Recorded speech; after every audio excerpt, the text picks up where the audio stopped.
Hi, welcome to HardReset.Info. Now I'm going to show you how to change default apps on Redmi 15.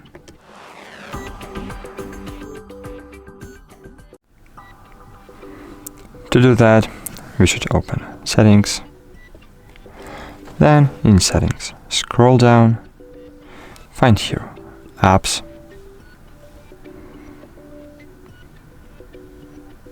press on the three dots button on this list and click Other Settings. In Other Settings, click Default Apps, and here we can change default launcher if you have installed several. A messaging app, caller ID and spam app, browser. For example, you can switch between Mi browser, Edge, Firefox, Chrome.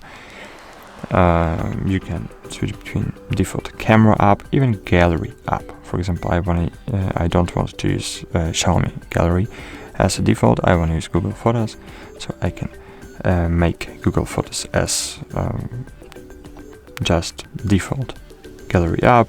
Same you can do with music, email, play video, open links, and assistant voice input.